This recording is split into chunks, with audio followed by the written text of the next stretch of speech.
Welcome to another edition of Not As Bad As I Remember It. We've been having a bunch of those in TOS. I'm not trying to say this is a good episode, but this is, like, usually when I think of really bad TOS Trek, excuse me, this is one of the first episodes that comes to mind, probably like fourth or fifth usually. But in hindsight, I can see exactly why that is. It's because my printer just decided to do its cleaning check. Damn you, printer! Okay, so John Meredith Lucas wrote and directed this episode, which is also the only time that's ever happened in Trek history, not counting New Trek, which obviously I am not aware of. I can't believe you couldn't wait until after. I just hit record. We find out.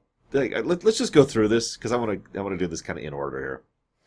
We find out the women have a great mystical power in order to control. I don't know what that accent is. She's actually French. The woman who plays... I didn't write down her name. The one who plays Elaan, she was born in Marseille. And she apparently did a decent job with her career regardless of this, which is good because this couldn't have been good for her career. Then again, maybe just being on Trek is a thing. I don't know. Either way... she has this great thing, and she's the Doman, and everything's great, and she's super awesome. And then her guards beam on board. Okay, no joke. The first thing I did was I just burst out laughing. You know, that kind of just, like the unexpected laugh. Oh my God, their outfits! Do me a favor. If you don't remember, either pull up an image search, look up Kryton, Kryton, if you want to see a specific individual, or just pull up the first. It's before the teaser. It's right at the beginning of the episode. It's during the teaser. It's during the cold open, so you can see how ridiculous their outfits are. But then check this out. Then she beams aboard, and there was a second laugh at that point. Oh my God! I thought that was a good idea. She has better outfits the rest of the episode. The blue outfit's not terrible, you know. It's just, what is she wearing? Oh my God. Anyways. Okay. So, let's talk about why most people probably dislike this episode, including me. Permission was not given, to speak was not given. Permission to leave was not given. I am going to, however, give your crew permission to not kneel. How many of you respond well to rich snobbery? It's a redundant question. Nobody does. Not really. Even other rich snobs don't respond well to it because, of course, they're above all that nonsense. And they only put up with it because they'll have it put up with in return. It's like a trade, you know. One king will bow to another king so that the other king will bow to them. I don't know if that's true universally, but the point is, the ridiculous majority of human beings do not respond well to this kind of elitist bullcrap. So, that attitude can go to hell. But I'm sorry, I actually meant to ask you guys a question before I launched into this tirade, so let's rewind a second. How many of you remember disliking her? Yeah, I know, I kind of already buried the lead on that one. But for real, how many of you do remember being like, when it comes to her? I'll raise my hand on this.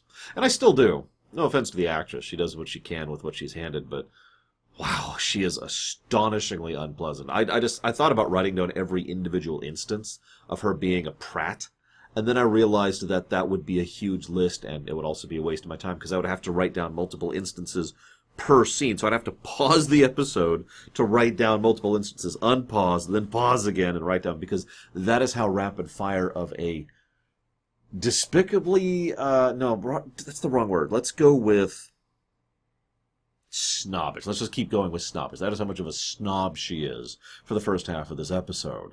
It's a non-stop cavalcade of irritation.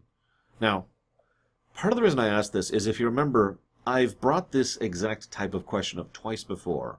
Once with Kulrami. You remember him? Over on TNG? Peak Performance was the name of the episode. And I asked you how many of you remember him being, you know, this elitist, snobbish jerk. And the reason I asked that is because I remembered that, and then I watched the episode, and he wasn't. Not really. I asked the same thing about Pulaski. A lot of you disliked Pulaski, and so did I, until I rewatched Season 2. She's a she's a very irritating person in The Child, her first introduction to the show, and then she's fine for the rest of season 2. I mean, she's played by Dana Moldauer, so it helps. But the point is, and I mean that because she's a good actress, not anything else. The point is, though, that kind of initial can really stick with you more than the rest of the performance, right? It's one of the reasons why they say first impressions are so important. It is worth noting that second impressions and third impressions are important as well. It's just, it's hard to get over that kind of a if you have that sort of a thing with a character. Which brings us to her. The problem here is she is so over the top in her aggravation that there's no real forgiving it. And it's not just a scene. It's half the episode. I've heard some people try to discuss this and mention her side of things. The problem is we can't because we don't know it. I'll get to that in a minute. But I will admit being forced into a royal marriage for the sake of political convenience that has been decided by a group of people who don't give a damn about me, and a royal marriage I have absolutely no interest in, yeah, that would piss me off too. Abso-frickin-lutely. Her last lines in the episode are about how she has nothing left to her other than her duty and obligation, and that's all there is to her. And the lament that she shows as she's saying that, I could see that as being genuine, that she is very against this, and she's only willing to do it because it's her job. How many things do you put up with in your life that you only do so because you have to? But that doesn't excuse her attitude, which is kind of my point. I've seen some people say, there's nothing wrong with her, she's being forced into a bad position, and I've seen some people say she's a horrible human being. My point is I'm actually kind of in the middle, as usual. I think that she is a human. I actually call her human. I forget her species. Elanian? I know the other ones are the Troyans because they come up constantly. Elasians? I don't know. Whatever. It doesn't matter. Point being, she is an absolute irritant and a snob. And her situation is very sympathetic, and I do actually feel bad for her. Those are not mutually exclusive. This then leads me to... I haven't talked about Petri yet. He's played by Jay Robinson, who had an interesting career. That's all I'm going to say about that here. But Mr. Robinson does a really good job of Petri. In his very first scene when he's talking about them, his disdain for them is so obvious. It's just right on the tip of his tongue. And you can just see this as he's saying it. I can't wait to spend more time with her. The hesitance is there. He does a really good job with it, is what I'm trying to say. He actually is a very good guest star and very much helps his role. I'm not saying she's not a good guest star. Like I said, she does as good as she can with the role she's given. So we do have good guest stars in this episode. That does help elevate it, absolutely. But this leads to, we need to go slowly. Okay. They never really state this, but I get the strong impression this is an inter-system conflict. That would make a lot of things make sense, because they mentioned they're going to go at impulse to the other planet. Now, if that planet is in another system, that's insane. But if it's a planet in system, okay, that makes sense. That's still a long trip. But it's not, years long, kind of a long trip. That's like, okay, sure, it'll take us a while to get there. Which makes more sense. It would also make more sense for why this group, which doesn't really have interstellar travel in the strictest sense of the word, and yet nevertheless does have spaceships, by the way, would actually have an internecine conflict. You'll notice this is not the first time Trek has posited this idea. In fact, it's the third time, to my knowledge. We had Taste of Armageddon and Patterns of Force, where we have the idea of an inter-system conflict. It's actually a cool idea, and it helps to keep things kind of low scale, but still large enough scale to matter and have an impact. This is the fate of an entire system we're talking about, and at least 2 habitable planets, right? And however many colonies or mining outposts they might have here. So, I'm with this, really. It's something I wanted to comment on, because I've heard some people be like, oh my god, how are they going to get to the other planet at impulse? It's like, well, it's probably in the same system. This then leads to...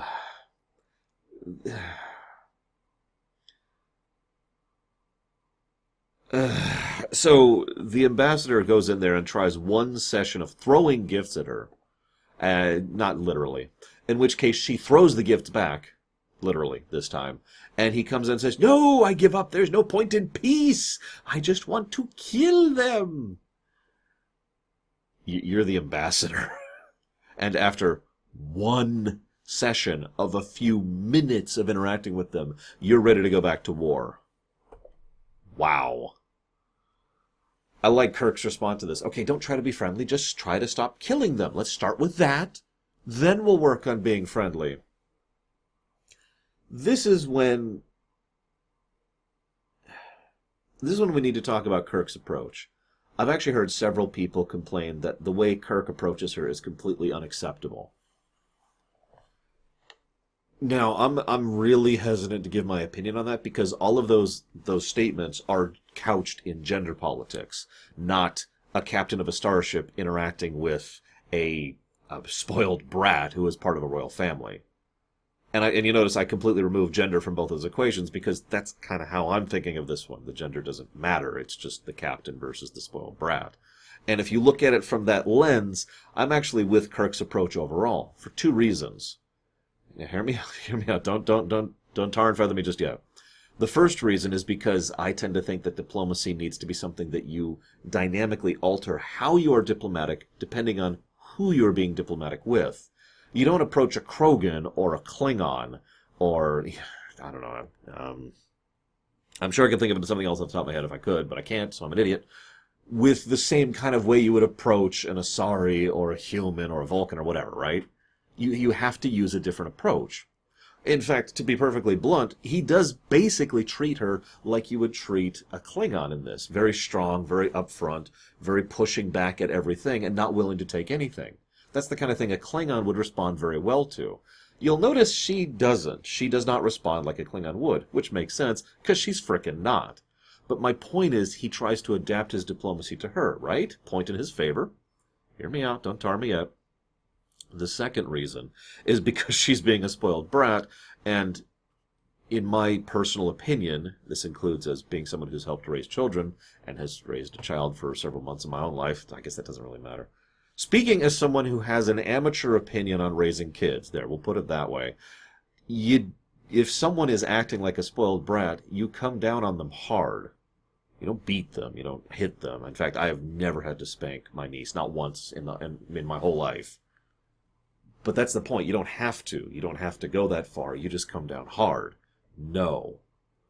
What you're doing is unacceptable, and all you're doing is taking time and effort away from things we could be doing instead of this. Do you want to go to the park today and hang out and play out there?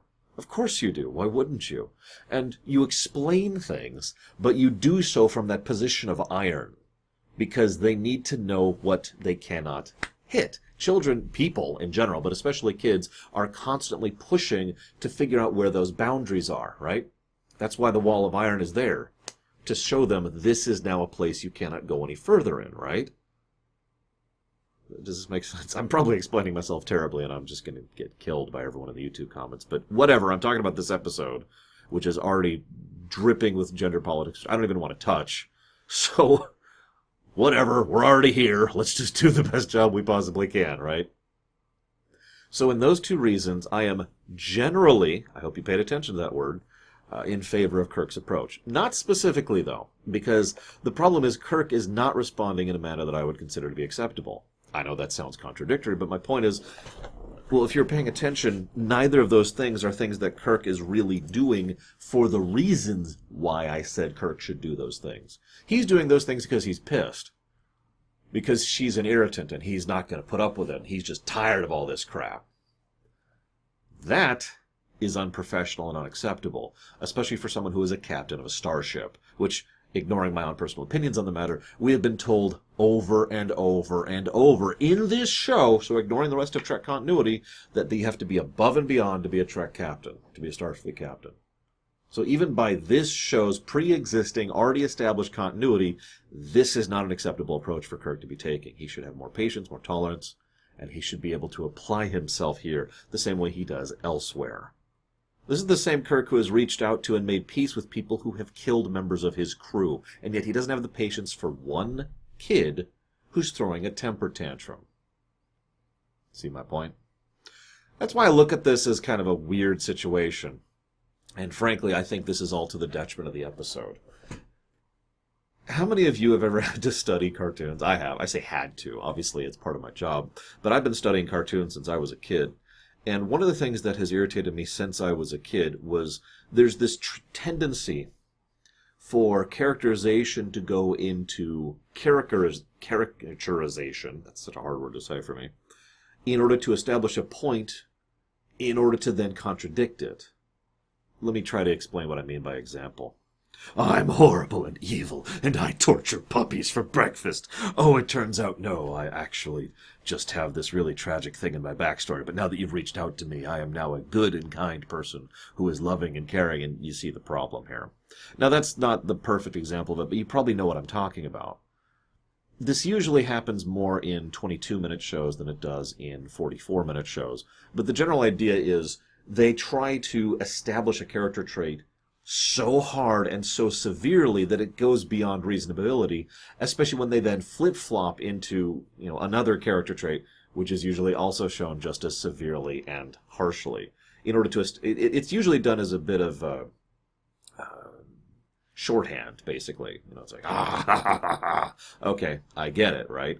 Because something more nuanced or subtle, probably you wouldn't really get the impression of it in such a short period of time, because they have to establish them inside of like 4 or 5 minutes. If you think about the episode runtime. So I get it, but I hate it, and I've always hated it since I was a kid. That is basically what this episode is doing with her.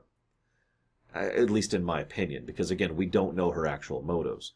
But the episode goes so far over the top in establishing just how unpleasant of a person she is to be around, that she is an unpleasant person to be around. Deliberately irritating is still irritating. And thus, what we have is an irritating episode right up until about the halfway point. Now, this is... She stabs the ambassador. Haha, we find out about the chemical thing. She eats green chicken. She mentions just being Troyan is enough. All this stuff. I feel soiled just interacting with them. Starfleet security continues to suck. This Klingon agent, he's actually a Troyan, or not a Troyan, an Elaan, whatever. But he just kind of is like, and just sneaks right into main engineering with no issue whatsoever. Nobody at the door, nobody inside seeing him until one person comes up and he just breaks his neck and goes back to what he's doing. What? This is ignoring the fact that should be normal. There should be some kind of security there. But there's guests on board in a hostile situation. And there's already been at least one stabbing that we know of. There should be some frickin' guards here. Anyways, I'm getting off topic. So, that's stupid. He is, of course, caught in the process, and blah, blah, blah, blah, blah. This then leads to the crux of the episode. And when the episode gets more tolerable, mostly because she stops being such an irritating prat. This is why I say this episode isn't as bad as I remember, because after you jump over the halfway point, it substantially gets more improved. And I know what you're going to say, oh, Laura, you just prefer her submissive.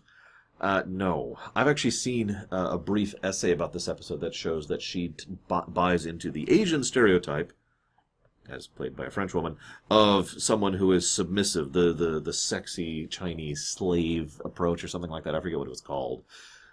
I don't think I actually buy that per se, but it does depend, and that's the catch. And it all depends on what's going on in here with regards to her.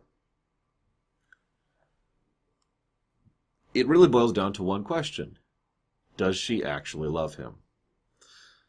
If she does, then I tend to agree with the stereotype and the archetype and the essay thing and all that stuff. I don't think she loves him. Oh, don't mistake me. I think she'd find being with him pleasant. I'm sure the sex was great. This is Kirk in his prime, after all. But I don't think that she actually gives enough of a damn about him. I think she... Well, I was going to say as a politician, but that's actually the wrong word. Ruler? Yeah, we'll go with that. She is a ruler. She is thinking like one. She realizes that she's being backed up against the wall with the situation with Kirk. So the moment he threatens to go get someone else to deal with this is when she rushes out and capitulates, and she says that line, no, I just want nobody to hate me. Bull. Now, that is my opinion. I don't actually know, and I am curious of your opinion, but in my opinion, that's a load of hooey. Now, let me give my evidence. First of all, that prompts her to cry. We know what the tears do. she then immediately, like as he touches the tears, there's a camera zoom up of her face as she kind of looks at him like, okay, he's taking the bait. Is basically the face she's having, and then she effectively refuses to let him leave so they can go have sex. Again, no judgment. It's Shatner in his prime. I'm with it, but the point is, that strikes me more as a manipulation than as I'm actually genuinely worried about this particular thing. In short, that she just said that as a lie and then forced the tears in order to try and control him. Okay, that all makes sense. Here's the next interesting thing, though. She mentions her plan to him shortly thereafter. You, as captain of this ship, who is a strong person, as has been demonstrated previously, is someone who can take this ship, destroy the Trojans in their entirety. She doesn't realize this wouldn't work, by the way. But she believes that if she controls him, he controls the ship, so she now controls the ship. Check this out. You go destroy the planet, you come home, you're celebrated as a hero, and we, and the implication here is that she would basically drag him in as her consort or husband, then become rulers of the system. She is playing at politics, just like nobles and lords and rulers have for millennia of real-life history. As anybody who's even tangentially touched historical anything, this probably looks completely familiar. All right, so here's the deal. You end up lining up with me, and you'll take your army and crush our enemies, my enemies, and then I will offer my throne conjointly to you, and then we can unify our realms. This is standard, which is hysterical because Kirk actually flat out says, what kind of mind could think of such a thing?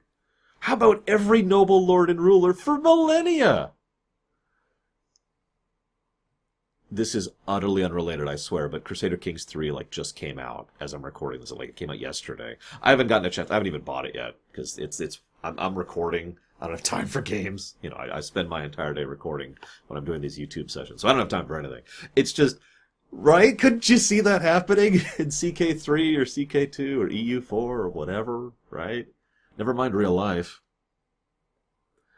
So I think she is playing at politics. I think she is playing realpolitik, to put it bluntly. I think that's her overall motive and goal. I think that she probably would enjoy having him as her husband, but I think that her primary goal here is that she is thinking like a ruler. This would also explain why at the end she resigns herself to the duty and obligation that is left to her, because she failed. Her gamble failed, and her plan failed, and so now she has to deal with what is left over. Because that is also how that works in nobility and blah, blah, blah. The moment you slot her in as a wealthy or powerful lord or noble, the moment a lot of this episode makes a lot more sense, in my opinion. She's still irritating the first half. I'm not excusing that. This then leads to the episode's big threat, which I'm not even going to comment on because, okay. And we find out, it's not badly constructed. We find out why the Klingons care about this so much, because they want the dilithium. There is actually an implication that Starfleet is also aware of this. They just did not tell the crew. That's the weird part. Why wouldn't Spock, at the very least, who certainly keeps up on this sort of thing, or Kirk, who's in charge of the mission, be told why this is so important?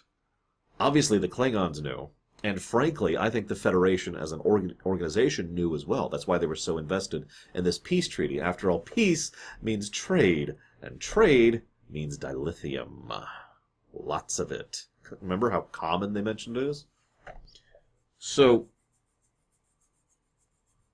I don't know, it's just kind of a weird reveal. They do a decent enough job with it. They do.